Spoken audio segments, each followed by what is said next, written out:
आज हम एक इंतहाई अहम कंपैरिज़न करेंगे एडीएएनएफ और एडीआईबी की जॉब का।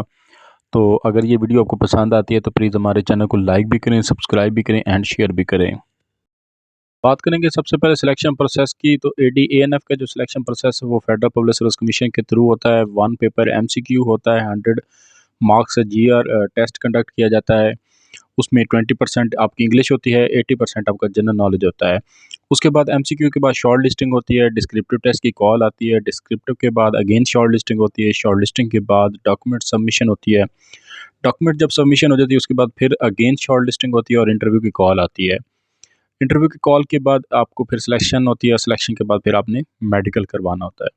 ये तो सिलेक्शन प्रोसेस हो गया एडीएएनएफ का। उसके बाद अगर बात करें एडीआईबी की सिलेक्शन प्रोसेस का, तो वो भी फेडरल पब्लिक सर्विस कमीशन के थ्रू होता है। उनका भी 100 एमसीक्यू का 1 पेपर होता है। उसके बाद शॉर्ट लिस्टिंग होती है, उसके बाद उनके डिस्क्रिप्टिव की कॉल आती है। डिस्क्रिप्टिव में उनका इंग्लिश एसे और इंग्लिश कंपोजिशन, इस्लामिक स्टडी और पाकिस्तान स्टडी या करंट अफेयर से रिलेटेड कुछ क्वेश्चंस आती हैं। वो डिस्क्रिप्टिव टेस्ट जब पास हो जाता है उसके बाद शॉर्ट लिस्टिंग होती है, उसके बाद फिर डॉक्यूमेंट सबमिशन होती है और डॉक्यूमेंट सबमिशन के बाद आपकी शॉर्ट लिस्टिंग होती है। शॉर्ट लिस्टिंग के बाद इन टॉप मेरिट पे जो लड़के होते हैं उनका इंटरव्यू हो जाता है। इंटरव्यू के बाद इनकी भी सिलेक्शन हो जाती है और आखिर में उनको मेडिकल करवा के उनको जॉइनिंग दे दी जाती है। अब अगर सैलरी पैकेज की बात करें तो एडी एंटी नारकोटिक्स फोर्स जो है वो 80K के करीब उनकी राउंड अबाउट तनख्वाह होती है। गाइस बेसिकली ये फिगर जो है राउंड अबाउट के करीब इसलिए होते हैं क्योंकि इनमें कुछ वेरिएशंस होती हैं, कुछ अलाउंसेस या कुछ टाइम बीइंग जो चीज़ें चल रही होती हैं। तो अप्रॉक्सीमेटली 80K ही आप मान लें कि इसके ऊपर थोड़ा सा प्लस माइनस हो सकता है। इसी तरह एडीआईबी की है वो तकरीबन 1 लाख के करीब होती है, तो इसमें भी थोड़ा बहुत मार्जिन हो सकता है, लेकिन ये एक एवरेज सैलरी है। इसके बाद सबसे इम्पोर्टेंट जो क्वेश्चन है उसके ऊपर बात करेंगे अथॉरिटी की। तो अगर हम बात करें एडीएएनएफ की अथॉरिटी की तो वो उसको मैंने 16 आउट ऑफ 20 दिए, क्योंकि इनकी जो फार्मल अथॉरिटी होती है वो तो काफ़ी ज़्यादा होती है, लेकिन इनफॉर्मल इनके पास कोई इतनी ज़्यादा खास अथॉरिटी नहीं होती। फॉर्मल अथॉरिटी से मुराद जो इनको गिवन अथॉरिटी जो रूल्स एंड रेगुलेशंस और जो एसओपीज़ या जो इनकी जो आइन के मुताबिक इनको जो गिवन अथॉरिटी होती है वो तो काफ़ी ज़्यादा होती है खैर, क्योंकि क्रिमिनल्स को पकड़ना और पार्टी के जो मनशियात फ़िरोश होते हैं उनके क्रैक डाउन्स करवाना और उनकी ट्रायल करवाना, उनको पकड़-धकड़ करवाना, उनको अरेस्ट करवाना। तो ये एडीईएनएफ के पास बहुत ज़्यादा इख्तियारात होते हैं। इवन कि शक की बुनियाद पर भी वो लोगों को अरेस्ट करवा सकता है। और इन्फॉर्मल अथॉरिटी की बात करें तो उसमें ये बहुत काम इसमें से हो जाता है क्योंकि इनका काम बहुत ज़्यादा सेंसिटिव नौयत होता है, तो इनको ज़्यादा पीआर भी ये लोग नहीं बनाते और ना ही उसकी तरफ जाते हैं। तो दैट्स व्हाई इनकी जो इनफॉर्मल अथॉरिटी वो कदरे कहीं न कहीं कम रहती है।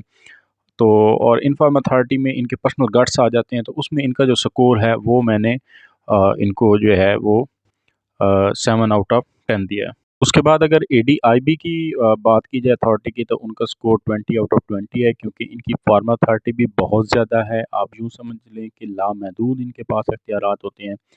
तो ये बात भी किसी हद तक दुरुस्त होगी और इनके पास इन्फॉर्मल अथॉरिटी बहुत ज़्यादा होती है, क्योंकि फार्मा अथॉरिटीज़ में इनके पास जो सबसे बुनियादी जो पावर्ड इनके पास चीज़ें जो इनके पास एम्पावर्ड अथॉरिटी है, वो ये होती है कि ये किसी भी बंदे की सर्विलेंस करवा सकते हैं, किसी भी बंदे की रेकी करवा सकते हैं, किसी भी एजेंसी, किसी भी इदारे, किसी भी जगह पर जाकर ये लोग जो है ना उनकी इन्वेस्टिगेशन कर सकते हैं, उनके खिलाफ रिपोर्ट लिख सकते हैं और हायर अथॉरिटीज़ के नॉलेज में लेके आ सकते हैं ये चीज़ें, और इनकी रिपोर्ट जो है वो बहुत ज़्यादा मुस्नद मानी जाती है। तो एडीआईबी की जो अथॉरिटी वो बहुत ज़्यादा होती है, इसमें कोई शक नहीं। और इनकी जो इनफॉर्मल अथॉरिटी है, जो ये अपने पर्सनल गट्स लेते हैं, तो वो भी बहुत बेइंतहा होती है, क्योंकि इनके जो रिलेशंस हैं वो बिग पर्सनैलिटीज़ के साथ, जो बिग स्टेक होल्डर्स हैं उनके साथ बन जाती है। तो इसमें से इनकी फार्मल और इनफॉर्मल अथॉरिटी में ये लोग एडीईएनएफ को बहुत ज़्यादा पीछे पिछाड़ देते हैं। तो इसमें से एडीआईबी की जॉब है वो बहुत ज़्यादा अथॉरिटी वाली जॉब मानी जाती है। इसके बाद अगर प्रमोशन की बात करें तो एडीएएनएफ जो है उनका स्कोर 8 आउट ऑफ 10 है और एडीआईबी का भी 8 आउट ऑफ 10 बनेगा, क्योंकि दोनों की जो प्रमोशन पीरियड है वो तकरीबन सेम ही पड़ जाता है। दोनों जो है कम अज़ कम उन्हें एडी के रैंक में 10 ईयर तक सर्व करना पड़ता है, उसके बाद उनका फर्दर रैंक आता है। और जो एडीएएनएफ है उनकी जो कदर प्रमोशन है आप यूँ समझ लें कि थोड़ी कहीं न कहीं डिले रहती है, क्योंकि वहाँ पर जो वैकेंसीज़ होती हैं वो बहुत ज़्यादा कम होती हैं। और एडीआईबी की निस्बत जो इनकी प्रमोशन है वो 10 ईयर के बाद बहुत ज़्यादा चांसेस होते हैं कि ये मुतवक्के तौर पर आगे डिप्टी डायरेक्टर के रैंक में ये आगे प्रमोट हो जाते हैं। तो इस मामले में लेकिन स्कोर फिर भी इनका 8 आउट ऑफ 10 ही रहेगा दोनों का। अब अगर सर्विस बेनिफिट्स की बात की जाए तो एडीआईबी जो हैं वो लीड कर रहे हैं एडीएएनएफ की निस्बत, क्योंकि इनके सर्विस बेनिफिट्स बहुत ज़्यादा होते हैं। इनका मेडिकल जो है वो पैनल हॉस्पिटल्स में अलाउड होता है। उसके अलावा इनको सीएमएच और बाकी जितने भी एमएच हो गया और जितने भी हॉस्पिटल्स हैं उनकी भी अगर इनकी डेपुटेशन के हिसाब से इनको वहाँ भी ऑथराइज़ होता है मेडिकल। उसके अलावा अलावा इनको जो है हाउस बिल्डिंग अलाउंस भी मिलता है, ये कार अलाउंस भी ले सकते हैं, ये विदाउट इंटरेस्ट होता है। उसके अलावा इनके स्पेशल अलाउंसेस बहुत ज़्यादा होते हैं, इनको असाइनमेंट्स मिलती हैं और असाइनमेंट्स के भी बहुत ज़्यादा ये पैसे कमाते हैं। और उसके अलावा इनको फॉरेन डेपुटेशंस होती हैं। तो इसमें एडीआईबी जो हैं वो बहुत ज़्यादा फाइनेंशियली बहुत जल्दी ग्रो कर जाते हैं बनिस्बत एडीएएनएफ के। बहरहाल एडीएएनएफ जो हैं वो 10 आउट ऑफ 10 के साथ लीड कर रहे हैं। एडीएएनएफ की बात की जाए तो इनका स्कोर 8 आउट ऑफ 10 होगा और ये कदरे कम हैं एडीआईबी से, क्योंकि इनकी जो असाइनमेंट्स होती हैं वो बड़ी लिमिटेड होती हैं। एडीआईबी के असाइनमेंट्स बहुत ज़्यादा होती हैं, उनको फॉरेन के ट्रिप्स भी लग जाते हैं उनके, और उनका जो काम की नौयत होती है वो भी इस तरह से होती है कि उनको वहाँ पे बहुत ज़्यादा फाइनेंशियल सपोर्ट भी मिलती है। तो ख़ैर इनको मेडिकल तो इनको भी मिलता है एडीएनएफ को, उनके अलावा इनके जो पैनल हॉस्पिटल्स के साथ इनके जो एग्रीमेंट्स चल होते हैं वहाँ पे भी ये मेडिकल्स अपना जो है फ्री करवा सकते हैं या उनको बहुत मार्जिनल पैसे पे करने पड़ते हैं। हाउस बिल्डिंग अलाउंस इनको भी मिलता है, कार लोन ये भी ले सकते हैं। इसके अलावा अगर ये बिग रिकवरीज करते हैं या कोई बड़ा क्रेडिबल काम करते हैं तो उसके इनको बोनस वगैरह मिलते हैं।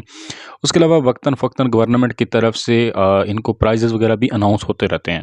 तो बहरहाल इनका स्कोर जो है वो एडीआईबी से फिर भी कम रहेगा, 8 आउट ऑफ 10।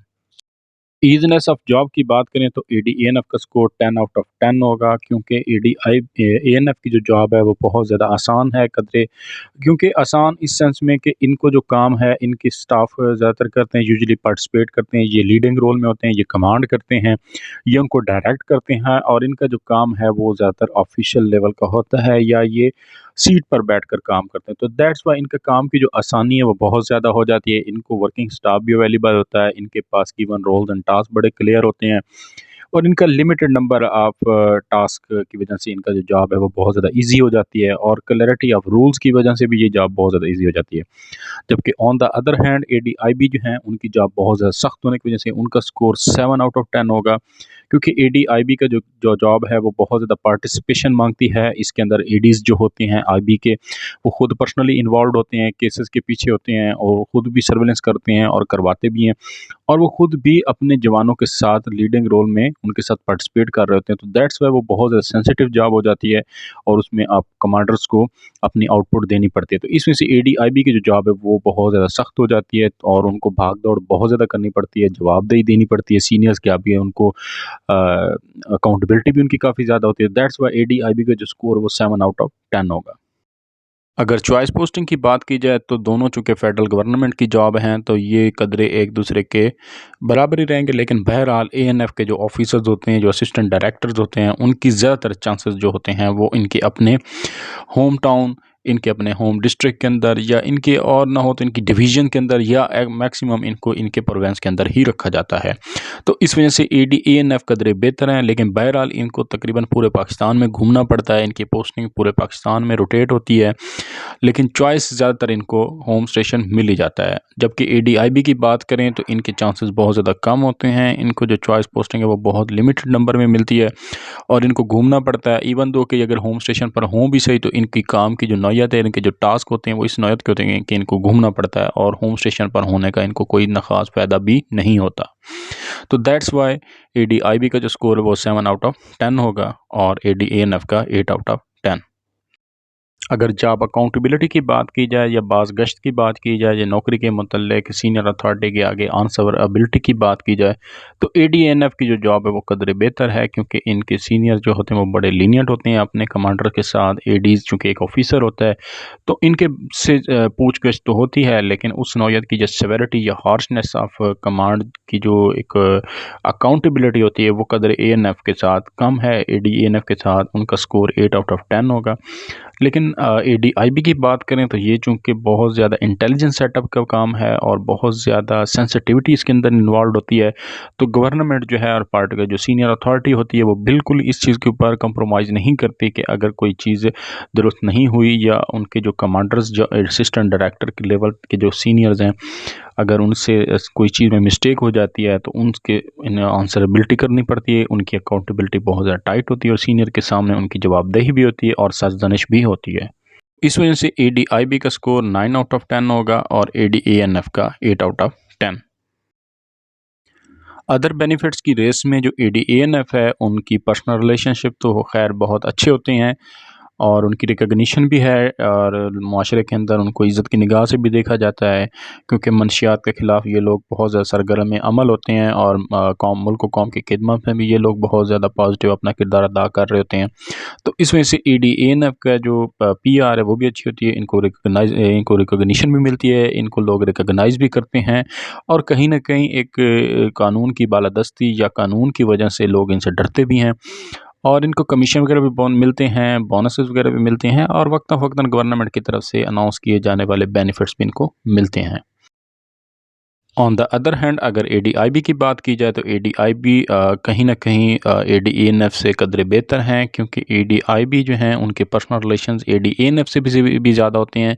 इनकी रिकॉग्निशन ADANF से भी ज़्यादा होती है, क्योंकि ये लोग इंटेलिजेंस सेटअप में काम कर रहे होते हैं, तो लाज़मी बात है इनके जो ताल्लुकात हैं वो बिग पर्सनैलिटीज़ पॉलिटिकल लोगों के साथ, उसके अलावा बड़े-बड़े बिज़नेसमैन, बिग स्टेक होल्डर्स और की पोस्ट के लोगों के साथ इनकी बहुत ज़्यादा दुआ सलाम बन जाती है और अथॉरिटी भी कहीं न कहीं इनके पास ज़्यादा होती है, क्योंकि ये लोग बड़े-बड़े केसेस को हैंडल कर रहे होते हैं, तो इस वजह से इनके पास अथॉरिटी तो बहुत ज़्यादा है।